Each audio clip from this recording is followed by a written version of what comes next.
Happy Sunday, everybody, and welcome to the Charity First Handicapping Challenge. It is the finals with Team Chappie actually representing both players. Who would expect anything less? Jim Bennis and Michelle Yu. And in the corner there, representing Team George, I guess you would say, Seminar Skip coming out of the bullpen. George is on assignment. Seminar, how you doing, buddy? I'm doing spectacular this morning. How are you guys doing? Terrific. Jimmy Bennis, how you doing today in the Windy City? Doing good. Good to see you, Skip. Haven't seen you for a while. Jim, good to see you, buddy. I miss you. Hopefully Michelle, I'll be out there sooner than later. I hope you so. better be coming. You better be coming. Are you coming in April for the Santa Anita Derby? Are they opening up? I heard Disneyland's getting opened. There's a possibility. We will let you know more next week. More to come. Michelle's on the phone right now. I'm getting all the pics from the people. This is a very important phone call I'm taking right now, okay? We're talking about a rider swap for my horse. Hold on. Okay, so as Michelle is on the phone with more pressing matters, let's real quick talk about yesterday. Jimmy B, anything stick out to you from the Santa Anita races? Any of the performances? Yeah, I lost the contest and I blew the pick six. So I got cheap. So Well, that sounds about right. Skippy, I know you liked Idol going, as we both did, going into the Big Cap. What'd you think of that race? Yeah, it was a great race. The distance and the jockey upgrade I thought were the key to it. And the horse ran huge. So I was very happy about that. And, Dan Blacker's horse Hit the Road ran giant yesterday. That was very, very impressive. And what a great race that was. Yeah, and I think we touched on that. That horse has gotten really good, and I think the tactical speed really helped Hit the Road. I know Michelle and Skip and I believe, all three of us, were big on High Notes, who ran a monstrous third coming from dead last with a giant turn of foot, but a terrific race. No, that was Count Again. Oh, Count Again. I'm sorry. he was close. Close enough. 16-1. Yeah, it was flying late. But a little too late. But, wow, that was a great race. So yeah, but great race by Florent Drew to get Hit the Road. Had a little traffic problems, but was sitting right behind traffic. Got him down to the inside and exploded late. Michelle, what were your takeaways from yesterday? Anything stick out to you in a great day?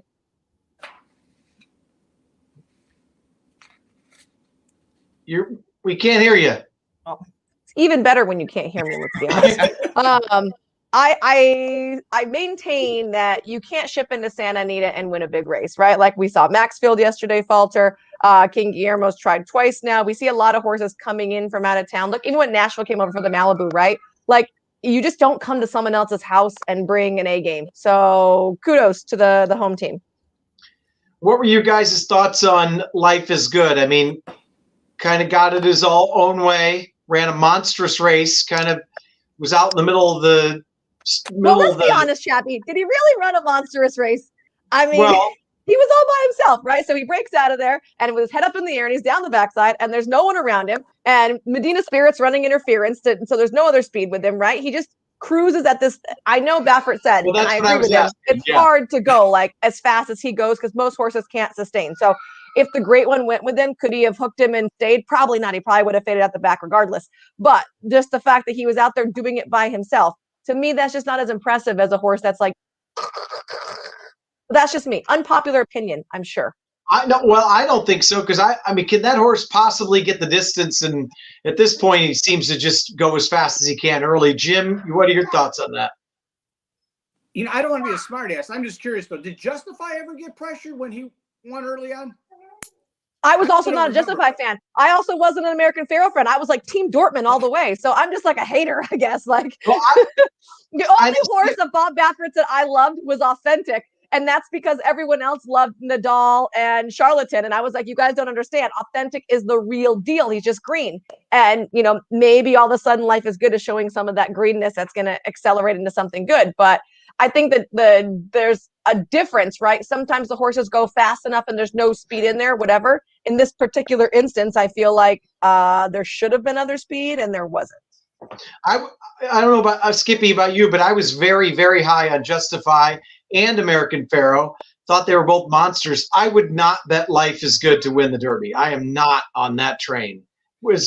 Regardless if yesterday was impressive or not. Skippy? Yeah, I agree. The horse is very athletic, obviously, and it ran good yesterday. But like Michelle said and Jim, the horse didn't get any pressure. And it kept going. Then it kind of started getting out in the stretch, which I really didn't like either. But we'll see what happens. Baffert knows what he's doing, obviously, and we'll see where it goes from here. You heard what Mike said though about the reason for that, right? That he was looking at the scoreboard or looking at I'll tell you one thing though. I thought he was way more impressive yesterday than he was a couple months ago though. He definitely looked like he's going the right direction. Yes. Because Medina Spirit, I thought that horse was going to be a whole lot tougher than that, and he destroyed that horse. Yeah, but did Medina Spirit really get a fair shake at him? I mean, come on. He was pushing that other horse wide down the backside, and then Johnny V didn't even ride till they returned for home, and Mike Smith had a 25 length advantage. I mean, watch Johnny V. He literally doesn't set that horse down until the top of the stretch. Yeah, right. But didn't they run against each other the prior time too, right? Yeah, they ran it, and he was like a length off of him, not 15 lengths back. You don't let life is what people. Public service announcement. And we got the line. I'm going to start handing out little cards to the jockeys that say, "Don't let Bob Baffert get loose in the front end. Don't let Bob Baffert get loose in the front end. Don't let Bob Baffert get loose in the front end," because that's what they need. Well, when you knew the other horse was also a Bob Baffert, you kind of figured that was going to happen, right? I mean, Medina Spirit even broke well and then took back. So I was 100% sure, though, that the great one was going to go with him because Cedillo couldn't take it to Life is Good last time because he was on a Baffert horse. This time he was on a Doug O'Neill horse, and that horse just won gate to wire. Take it to him. You got to do something. All these people, they keep sitting off. Like, what? Do you wake up really and think, you know what? Today, Bob Baffert's horse is going to stop. I mean, that just doesn't happen. Right? You're right about that, though. Well, you got to go after him because if you let him alone, he's going to do exactly what he did. Maybe they thought they would. He already showed you a preview of that earlier on with Mastering, right? Just take it to him. Bob Baffert drills and drills and drills and drills, so his horses go fast and they don't stop. People, come on! Don't let Bob Baffert get loose in the front end. Don't let Bob Baffert get loose in the front end.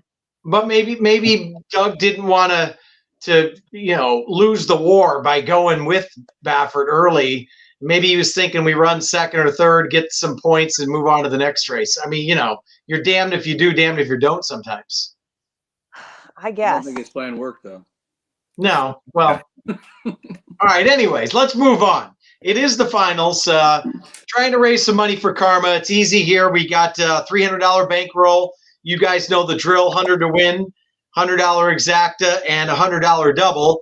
So for today, Skippy filling in for Georgie, who's filling in for me because you're both Team Chappie, is going to have Jim Bennis.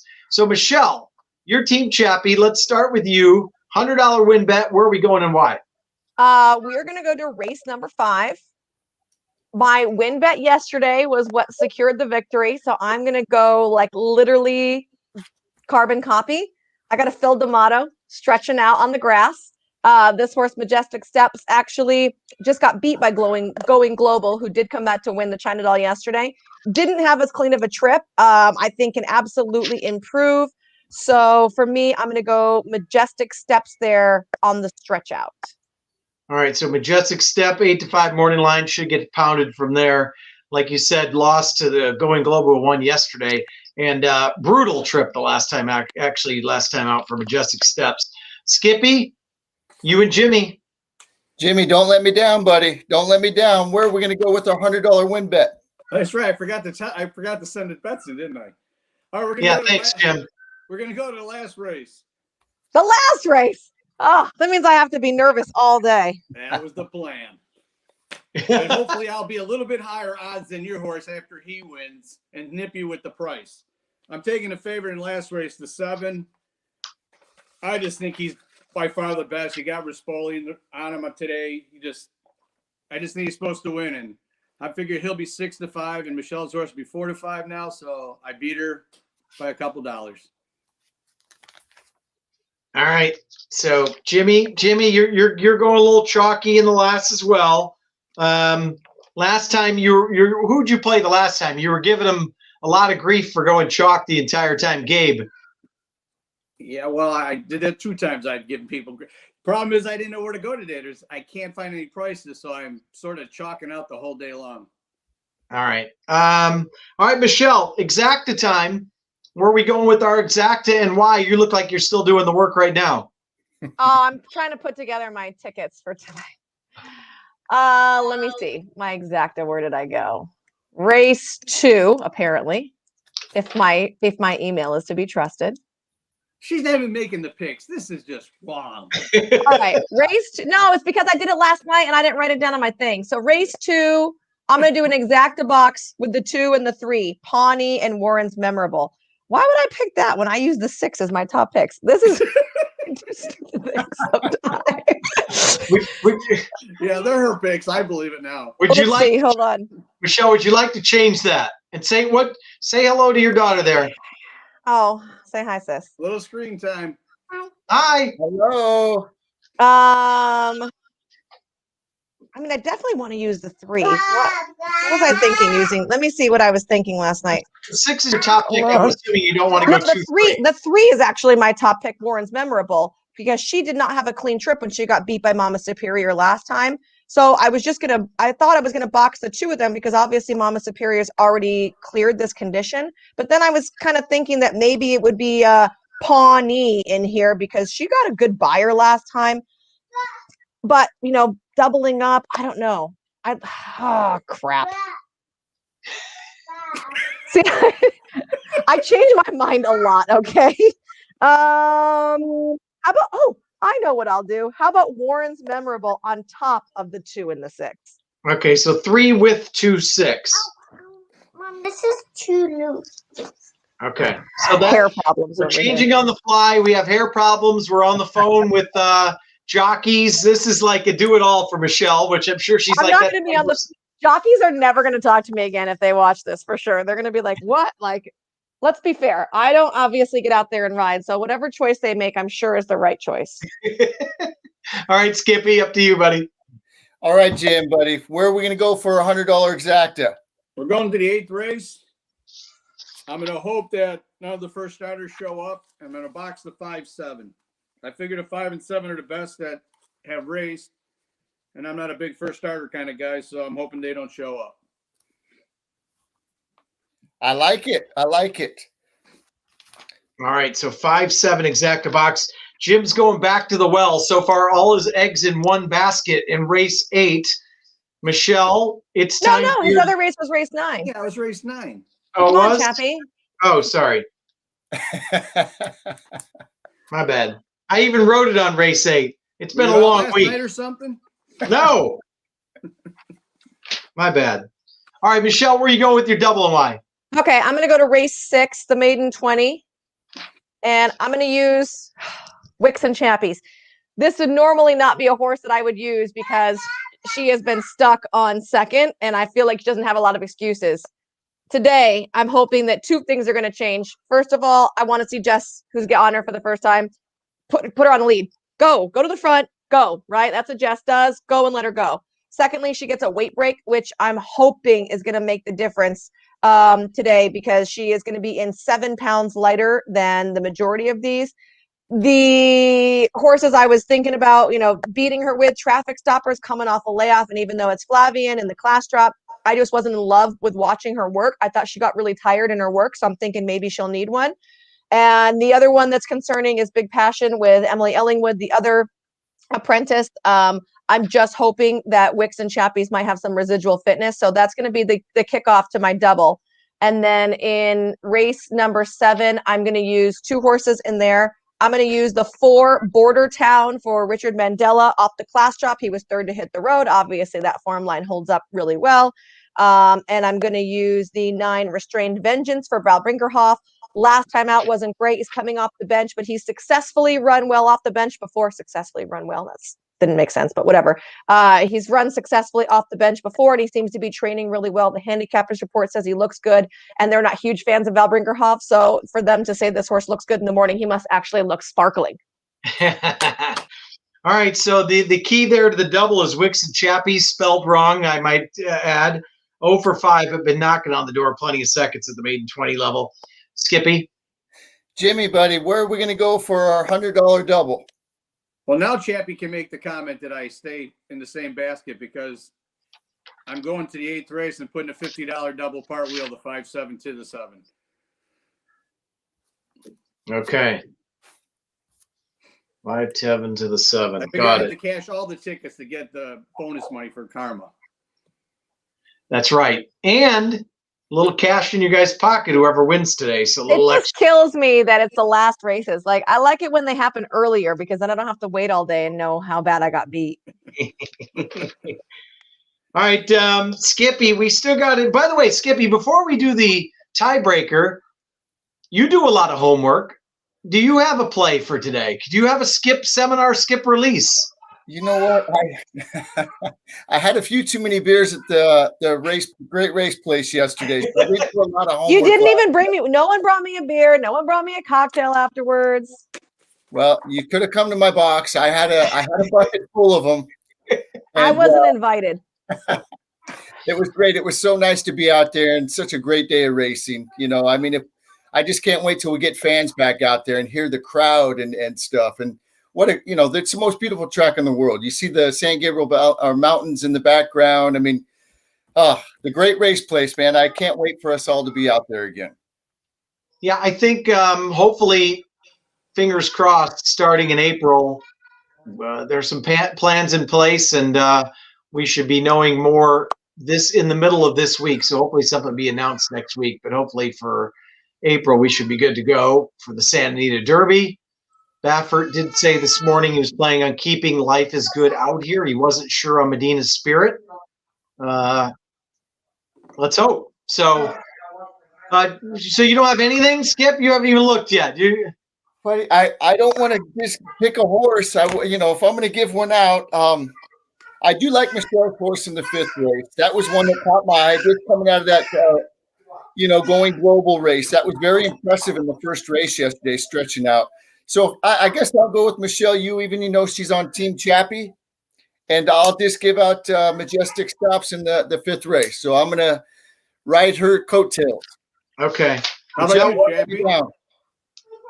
I put on my serious glasses. I said, how about you, Chappie? You got a release? No, I haven't even looked yet. I didn't. It was a very long day, Jim. So I didn't. Chappie's going to put pressure on Skip for not paying attention, but he hasn't even looked at the card yet. Thanks, Chappie. Nice. That's why he thought there were only 8 races today, Jim. I was going to take the Forum home last night, and then I ended up playing Los Al instead. So I'm just no good as usual. Buddy, we talk about that every Saturday morning. We talk about it. I hope you didn't do it. I did it. I think that's the 3rd week in a row that I said no, and then I end up. Oh man! All right, what race have we not covered? Because we have to do the tiebreaker. The first race. The first race. All right. Actually, we should do the stake. We should do the tiebreaker in the stake. Okay. Why don't we do 4 horses? Hey, why is she picking? Oh no. Oh, okay. You pick any race. The 3rd race. I'm just giving you a hard time. I really don't care. The 5th race. Oh, that's my race. I think every other race has been covered. So why don't we do race 1? 7. Skippy. Tiebreaker coming early. Rock, paper, scissors. Ready? All right. 1, 2, and 3. What do you got? You got it. Paper, we win. Okay, Jimmy B, you get first pick for the tiebreaker in race number 1. I will take the 6, Mr. Pratt. Okay, the 6 dropping with Pratt for Richard Baltus, who got the win yesterday in the big cap. Wow. She's sorry. Shot to win, and she's giving me a hard time. Woo! I Just love saying, it. It's supposed to be like a head-to-head. You should make it a little more fair, right? I'm gonna go with the favorite. Okay, you didn't watch all the other shows. I competed against somebody took the 2-1 favorite. I beat it with a 40-1 shot on one of the other contests. So I'm not always chalking out. Okay. Skip did the same thing, didn't you, Skip? And the tiebreaker actually was the deciding factor, luckily. Yeah, I did. That's how I got knocked out. I picked a long shot, and the guy I played against took the favorite, and he got me. And I think in Jim's tiebreaker it was like one ran 7th and the other one ran 9th, but you beat him. Well, actually, they ran whatever they did. It was like 6th and 7th or 7th and 8th, but Yeah. 40 to 1 shot. One easy over to 2 to 1 shot. Okay, originally I was going to use Trouville, but now I can't say S1 Flores over Flavien Prat, so I'm going to go with the 8 Saburai. Okay, Saburai with the second off the long layoff. Rosario. Well, I'm budgeting with a big price there. Way to go, Michelle. You know, like I said, I was going to go 6 to 1, but S1 Flores versus Pratt just makes me a little nervous. All right, so we have it. This is the final. So hopefully anybody gets over $1,000, more money goes to Karma, and you guys get a little bonus coming your way. Whoever wins it. I know Michelle is very excited. Most competitive person I've ever met. So she's fired up. Any last comments, Jimmy B? I should have just split with Michelle, then she wouldn't be nervous all day long. I know. I'm going to have anxiety all day long because of this. Yesterday, I was so mad because I thought Benny beat me because his double paid 4. He got the 1 to 5 to the 1 to 2 double. And I was like, does that pay more than my odds on horse to win? All right, Michelle, any last comments? I don't think I need to make any more comments on this show, Chappie. We've already been kicked off the air anyways. Skippy, any last thoughts? Thanks for coming with a pick today instead of staying home and having drinks last night. Oh, buddy, thanks for having me on. I hope I filled in good for George. I only threw in 1 spectacular. So anyways, Jim, I can't wait to see you. Come on, let's go Team Seminar Skip. Michelle, you did a great job in the Saudi Cup. You do a great job. Keep up the great thank you. You did. And good luck to you both. So, by the way, today ends it, and we're going to be crowning a winner, either Jim Bennis or Michelle Yu. And we're going to start again next Friday for the next round of the Charity First Handicapping Challenge. So, Jim, Michelle, you're going to be getting a call soon because I think you guys are running it right back if you're willing. And appreciate all you guys. Have a great day today. Good luck. And we'll have a champion at the end of the day. Hopefully, everybody makes some money. Appreciate it, guys. Woohoo! Thank you.